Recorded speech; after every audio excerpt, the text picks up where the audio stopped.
So I am Aaron Bassett, and I'm here today to talk about the fact not all leaders are managers or career progression as an individual contributor. So I should probably point out right at the very get-go as well that the title for that talk does really kind of point out there may be a converse of it as well, that not all managers are leaders, and that's something I'm sure a lot of us have experienced before in the past. But I'm going to leave that particular talk for another time, mostly because I think I still have some non-disparagement clauses that are in effect. But instead, what I want to focus on today is career progression as an individual contributor. So I probably should talk about like kind of what that means. What is an individual contributor versus a manager? What is career progression in leadership roles, and what is career progression in management track? Most jobs can be placed into one of two buckets. Either you're a manager or an individual contributor. You either have people you manage or you don't. Now, some managers may perform other tasks or functions alongside their people management responsibilities, but they're still managers. You also might find people who cross back and forth between being a people manager and being an IC. My own career progression has been anything but a straight path. Almost 20 years ago now, I'm really aging myself here, I got my first programming job as a web developer for a startup in Glasgow. We were young, had no idea what we were doing. We were constantly broke. I mean, ordering groceries in the company credit card, dodging phone calls from your landlord, kind of broke. Like I said, we were young, we were pretty dumb. It was still a lot of fun though. In 2006, I joined an agency as a junior developer. Okay, I took a minor drop in title, but it was a small sacrifice to make to not get evicted. And I remained there and climbed a ladder for a while. I became a developer, then a senior developer, and eventually I crossed into that management track when I became a lead developer before briefly becoming CTO. Now, I really didn't like that job. So I started working for myself again as a senior developer. I did that for a while before joining an ed tech company as a senior technical lead, another people management role. Now, I lasted a little bit longer at that time before going back to freelance development. But it turns out being your own boss means you still have to manage someone, even if it's just yourself. And to be honest, I can be a right pain in the ass to manage sometimes. I'd constantly forget to invoice companies. I'd do the work and then just never charge them. You see, programming is fun, sending invoices and doing accounting and all the other kind of admin, not so much. So I went back to being an IC, joined a different company as a senior software engineer. And then a little bit later, I found out that, all these tutorials I've been writing and the conference speaking I've been doing, as a hobby in my spare time, some companies would actually like pay me to do that. So I made the switch to becoming a developer advocate, which is still an IC role. My path since then has been a little bit more linear. And for the last decade, I've remained as an IC, eventually progressing to my current level as a principal developer relations engineer. Now, my journey was very different to what people commonly imagine as a typical career ladder. You start off as a junior, work your way up to maybe like senior. And then if you want to keep progressing beyond that point, you have to enter the management track. Now, once you enter the management track, then you can keep climbing the ladder. You become a senior manager, you become a director, a senior director, vice president, senior vice president, and so on. But development and management are two very different skill sets. And it seems irrational to me to take your most experienced developers and force them to become your least experienced managers just so that you can pay them more.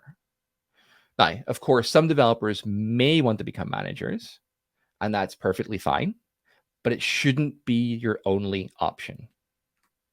Let's look at an alternative ladder. These are Google's IC software engineer levels, alongside their equivalent management roles. Now we can see there is some potential for this, the same potential for progression as an IC as there is as a manager. So employees are no longer forced to switch tracks just to further their careers. But how is the work performed by a staff or principal engineer different than that done by seniors? Like, surely the number of tickets you can like pick up in a given sprint, or the amount of code you can write, or like it's going to max out at some point, like how is the work done by a more senior level IC different from like a a regular developer or a senior developer. Okay. So by the time you reach staff, you shouldn't need to be managed anymore. There may be a little bit of course correction required from time to time, but you understand the business needs and how you can best help accomplish them. You're able to anticipate problems, take ownership, and guide your team to a resolution. You're a trusted advisor to your teammates, and other teams within the company often seek out your opinion. Principals are force multipliers. Not only do they have a deep understanding of the business and the wider industry, but they have the technical ability and the experience to develop and execute initiatives which impact the entire organization. Principals help to break down silos. Their influence is not restricted to just a single team or org. They have a macro viewpoint, able to identify opportunities for cross-team collaboration. They also offer advice to managers and help them get the most out of their teams. Distinguished takes it a step further. Now their impact is not just felt within the company, but throughout the entire industry. They work not just for the good of the company, but for the community as a whole. And fellows, to be honest, I don't think I've ever actually met a fellow, and I kind of imagine them to be a bit like Q from James Bond. Constantly in a state of ideation and invention, working on projects which others would never have imagined, but which turn out to be exactly what is needed at exactly the right time. I really love these graphs. Actually, they're by a gentleman called George Fernelli. He's the head of engineering at AWS, and they really demonstrate how the responsibilities of an IC expands as you progress. So this first graph that we're looking at here is like just a junior level developer, and it starts off very, very much focused in on this core. Now you can see the different like kind of axes and areas that we have here, from kind of like systems to people to process to influence technology. But whenever you're starting off, you're really just in this little core where you're in a very learning stage. You're focused on following others, on adopting existing technologies. Then, as you gain a little bit of experience, you can begin to start supporting others as well. You also may have some input into like the team systems and processes, but for the most part, you're still following what is being created for you. By the time you reach senior, you might be responsible for small parts of the system. You also have enough experience within the team to start to challenge current processes and to evangelize for different technologies. This graph, I think, is probably around about staff level. Now, I just want to point out as we get to this point, this is normally where people would have moved from the IC track into the management track. And we would see in the equivalent graph for a manager that spoke along the people axis would now be starting to increase.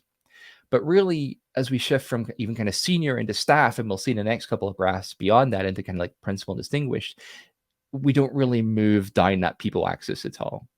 Yes, we still have responsibility for supporting our colleagues, our teammates, mentoring, etc., but we don't have the same level of responsibility as you would as a people manager.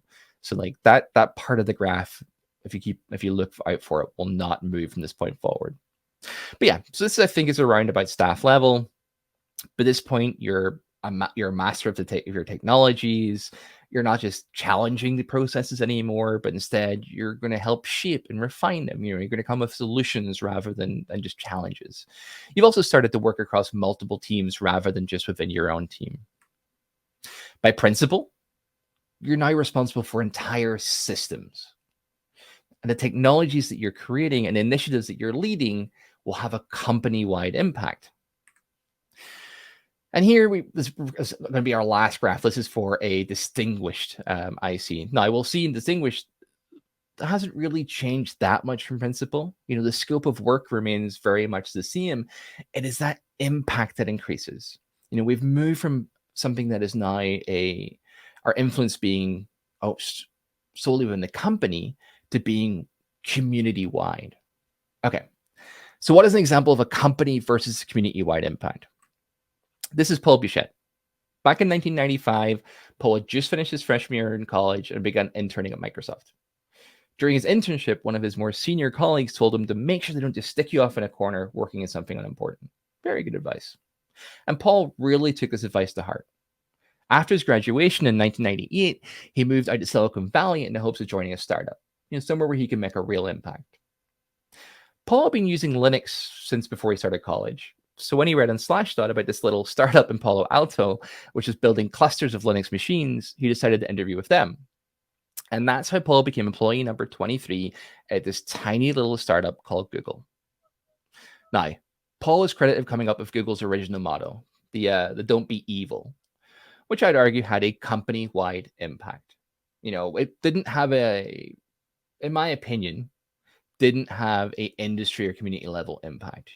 We didn't suddenly see other companies rushing out and creating similar mottos. It was very much helped to focus or help to impact or the culture within Google itself. However, in 2001, Larry Page asked Paul to build an email something. Paul went on to develop Gmail. And I don't think anybody can argue that Gmail had a community level impact. From the technology to the incredible amount of storage, it had a community level impact, across an entire industry. Paul also argued against a subscription-based model for Gmail. Instead, he proposed an ad-supported model. Now, this ad-supported model would eventually become AdSense. Again, industry-level impact. Another example of a distinguished engineer who made an industry-level impact is Mark Lebowski. Now, Mark worked at Microsoft, where he was part of the team that designed and built Windows NT, which became the basis of all current Windows releases. Now, again, industry-level impact. However, some might have heard of Mark due to his CEO at the time, CEO of Microsoft at the time, Steve Ballmer's reaction when Mark told him he was leaving Microsoft to join Google. Now, apparently, and Steve Ballmer has come out saying that he did not do this, but apparently Ballmer didn't take news very well, picked up a chair and threw it across the room before reportedly saying, and apologies for language in advance here, this is a direct quote, Eric Schmidt is a I'm going to bury that guy. I've done it before and I'll do it again. I'm going to kill Google. And while I don't think Steve was successful in killing Google, Mark maybe should have listened. It's just yesterday he announced his resignation from Google for the second time, calling the company unstable. But as you'll see later, this ability to switch jobs when your current role no longer aligns with your needs is a major benefit of being a senior IC. Now, of course, these are exceptional cases. Not everyone is going to create Gmail or Windows NT, but how can you make an impact as a senior IC? First of all, by leading people. Be that force multiplier. Get to know every member of your team. What are their strengths, weaknesses, special interests? How can you help them improve? Where can you guide them so that they will not only make the biggest impact for the company, but it will also help further their careers? Get to know other teams. What are they working on? Where are the overlaps? Where are the opportunities for collaboration? How can you remove any knowledge silos, including your own? But be prudent with how you spend your time and share your knowledge and experience. One-to-one mentoring is wonderful, but it has limited reach. If you find yourself having to mentor different folks on the same process over and over again, then the process either needs to be better documented or it needs to be changed. Also, lead by example. I am an IC because I enjoy IC work. I also think I'm rather good at IC work. Therefore, I should continue doing IC work whenever possible. You can also make an impact by leading projects. You should have a deep understanding of the business needs and goals. You can't simply wait to be told what to do. You should be self-directing, able to identify a need, create a plan, and execute it. But you must be pragmatic. You can only lead so many initiatives. So you should always think about how you can build the project so that it can continue without you. What needs to be documented? What processes need to be in place? What is the minimum you need to complete before you can hand it over to someone else so that you can move on to the next problem? Now, this next one, I have to make it clear here that I'm speaking from a place of privilege. I am a cis, het, white dude. Okay? I fully understand that what I'm about to say is going to be a lot more difficult for other people who do not have the same privileges as I do, even those who are also in senior positions. Another thing you can do that create an impact is by leading culture. You must embody the culture you want to see, which often means fighting battles for those who may not feel comfortable speaking up for themselves. It's a true story. I once had a junior on a team who decided to move from the US back to their home country. Now, the entire team was remote, and the country they were moving to wouldn't even cause a change in their time zone. Their director at the time confirmed that moving their contract would not be an issue, and so the junior developer moved back home to be close to their family. As soon as they moved, the director reversed their decision, telling them, oops, actually, we can't employ you in that country, so we're just going to terminate your employment instead. What do you do in that situation as a junior? You know you've been taken advantage of and, let's be honest, fucked over, but what recourse do you have? You're now in a different country. So taking them to an industrial tribunal is going to be much too complicated. And you're worried that if you go public, well, they're bigger than you, they're more well known, and there's a potential they could ruin your reputation. And you cannot afford for that to happen, as you need to get another job. As a senior IC, it is your responsibility to fight these kinds of battles for them. Start asking questions publicly and loudly. Why can't we employ them in that country? Why was this only discovered after they moved? Why was confirmation given before performing proper due diligence? Why could we employ these 3 guys in that country, but not this woman? What exceptions were made for those men, and why was exceptions not made available to her? Be loud, be persistent, use your platform. Now, I really wish I could say that they reversed the decision and that the person's contract was reinstated, but I can't. Ultimately, I lost that battle and that job. Now, I won't say I left because of that argument, but it was a large part of it. And this is where my privilege comes in, and the privilege of being at a very senior level.